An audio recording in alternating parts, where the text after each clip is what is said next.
This is Dr. Chantell Beaty Bello, the real business doctor, and I got some real business to talk to you guys about today. Some real serious business.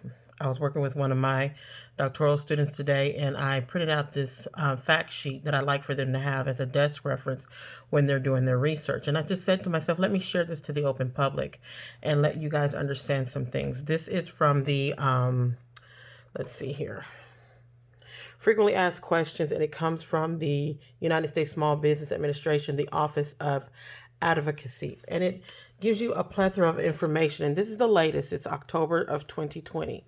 It gives you the latest data and information regarding small businesses in the United States, which affects the whole global economy. And as a global economist and a doctor in the field of international business, this is my main concern here because the economics in doing business deals with the lives of people. We can see here, number one, basically gives you an overview that lets you know that a small business is 500 employees or less or fewer.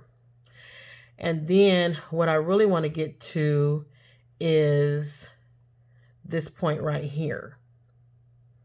If you guys need this, you can email me at Dr. Chantell Beaty at gmail.com, and I will send you the link to it. But this part right here, my ring light is kind of pushing in on there, but this is number 3. It says, what is the role of small businesses in the economy? Small businesses comprise of 99.9% of all firms, 99.7% of firms with paid employees. And then it goes on to break it down to the exporters, the export value, private sector payroll. I don't have to read that to you. You guys know how to read.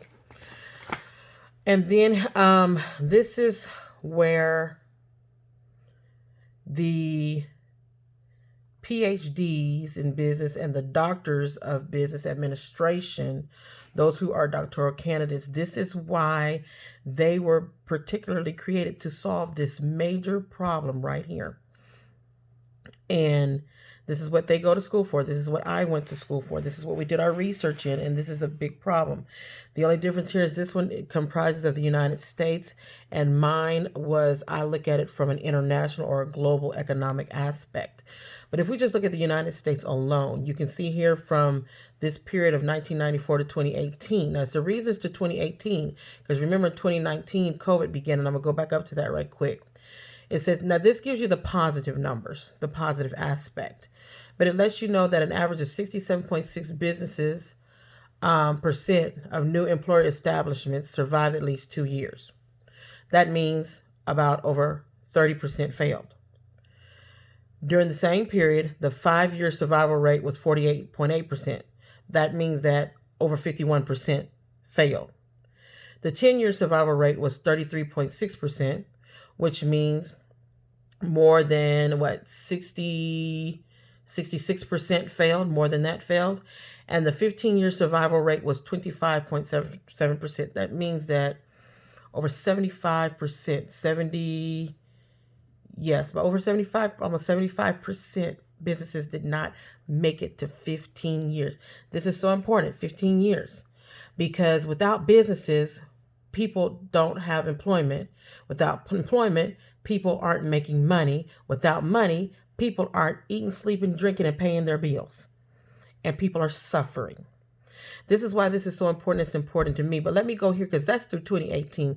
Let me go up because this new data sheet on here now adds COVID-19. Okay. What is the impact of COVID-19 on small businesses? It has, let me just skip down to this sentence here. According to the U.S. Census Bureau Small Business Pulse Survey, 34.2% of all businesses surveyed through the second week of August reported being financially impacted by the pandemic. During the beginning of the pandemic, businesses with between 20 to 49 employees had the largest employment decline of any size group. Now we talk about Black Lives Matter. Let me show y'all where Black Lives really matter. Also, the decline in business activity among Black owners has been nearly 3 times the decline among other owners.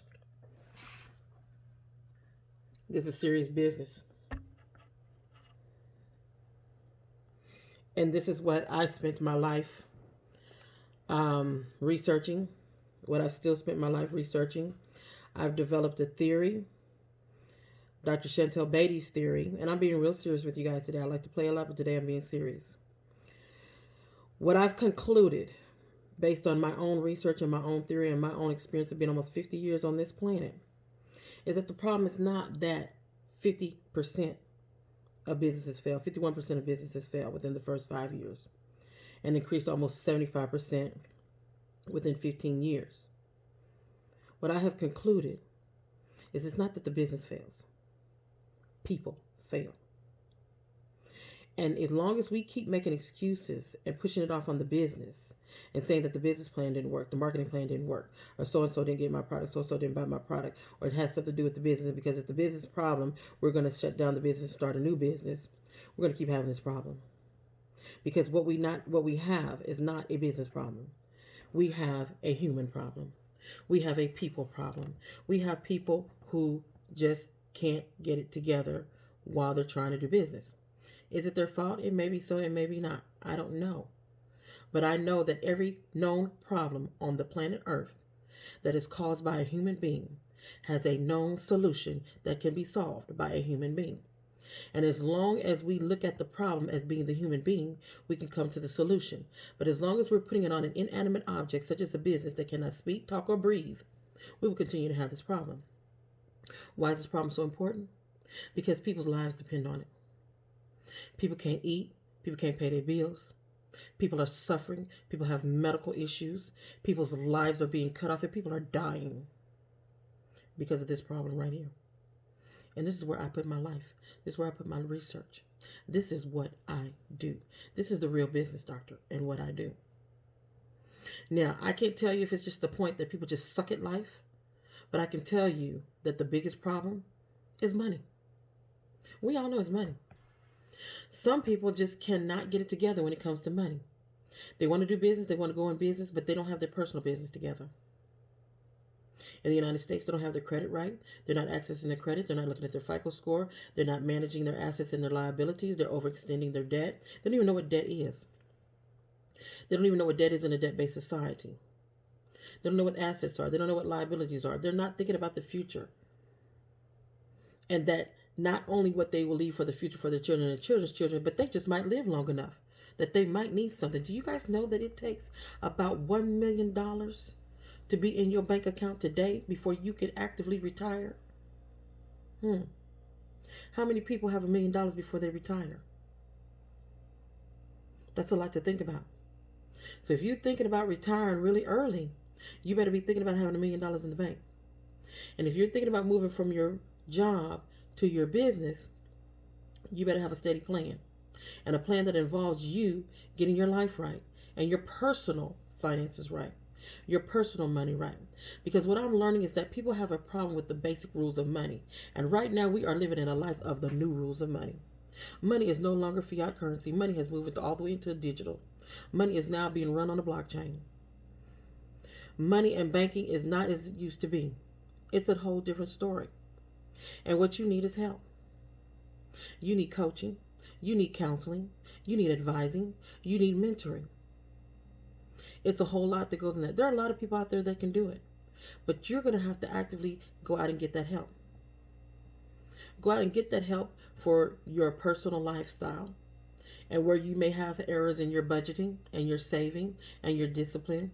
Get that therapeutic help for you and your family. Some mental issues that you may be suffering, whether it's anxiety or it's depression, any other problems. You cannot run a business successfully where other people depend on you to eat, sleep, drink, and pay their bills if you don't have your life right and you can't eat, sleep, drink, and pay your bills. It's just really simple. We keep placing the blame on the business, but Dr. Chantell Bello says it's no longer the business problem. It's your problem. And if you want to get this problem right, then you need to get with a professional that's going to get you on the right track, that's going to hold you accountable, have you setting goals, and that's going to get on you about your personal life, your budgeting, your planning, and how you are managing your lifestyle. Because if you got a problem with people, then you're going to have a problem with business. So you can't do business until you get your life right. So you might as well get with somebody that can help you. Now, it's not just me out there. There's a whole lot of people out there. There are a lot of coaches. There are a lot of therapists. There are a lot of counselors. But what I'm saying is you are going to have to first start with you. You're going to have to open up your portfolio of assets and liabilities. We're going to have to look at your budget. When you come to me, the first thing I want to know in America is what's your FICO score, what's your credit score, and what's in your wallet, and why you are trying to do what you are trying to do. What is your why? This is Dr. Chantell Beaty Bello, and I'm going to be on y'all. Stay on this channel, The Real Business Doctor. I'm going to post this on my Instagram. You can follow me at The Real Business Doctor on my Instagram. And once a month, I will come on here, and I'm going to give you some hardcore information and facts on what you need to do to get your life right so you can do business right. Take care and have a great day.